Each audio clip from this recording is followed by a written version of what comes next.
Sa mapagpalang araw po sa ating lahat, welcome again to our 365 daily devotion. Our topic for today is Obey before you complain, and our scripture for today is Exodus chapter 3 verse 11.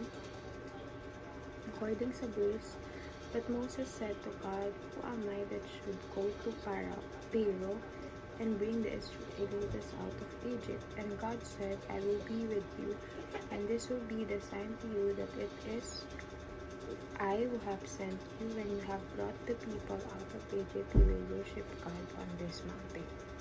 Our first teaching is obedience is our task. So, ang pagsunod sa Panginoon ay ating tungkulin. So, it is non-negotiable. Hindi natin kailangan pagtalunan ng pagsunod sa Panginoon dahil ang pagsunod sa Kanya ay trabaho natin. Second, result is God's task. So, kung ang tungkulin natin ay sumunod, ang tungkulin naman ng Diyos ay bigyan tayo ng magandang resulta kapag tayo ay marunong sumunod. Kaya mapapansin nyo kapag tayo ay sumusunod sa Panginoon is maganda yung nangyari sa buhay natin dahil hindi natin kinukontra yung plano niya para sa atin.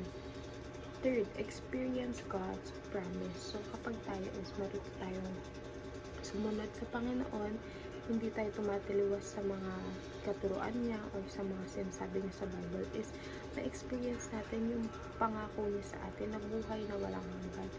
And hindi na tayo mapapahamak dahil gagabayan tayo ng Panginoon. Our first application is obey before you complain. So, madalas kasi sa buhay natin is nagko-complain tayo na, "Lord, bakit hindi nagbabago yung situation ko? Bakit hindi ako naaalis sa ganitong posisyon?" But God wants us to obey so that He can fulfill His promise, or siya naman ang gumalaw sa buhay natin. Dahil kapag tayo sumunod sa Kanya, tsaka lang siya makakagalaw sa buhay natin. Tsaka lang natin siya mapapapasok. So, kailangan sumunod muna tayo bago tayo magreklamo na hindi nababago yung situation natin. Diba? Kasi once na tayo ang nagbago, everything around us will change as well. Second, leave the result to God. So, kailangan kapag ginawa na natin ang tungkulin natin, okay na yan. Hayaan na natin na ang Lord na ang mag-take care noon dahil the Lord is in it na.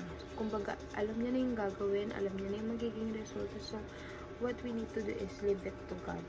Third, face the unknown with faith. So, yung mga hindi natin alam,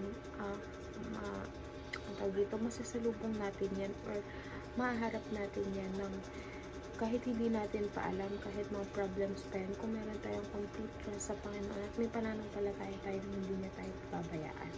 Yun lamang po, and see you again on our next 365 daily devotion.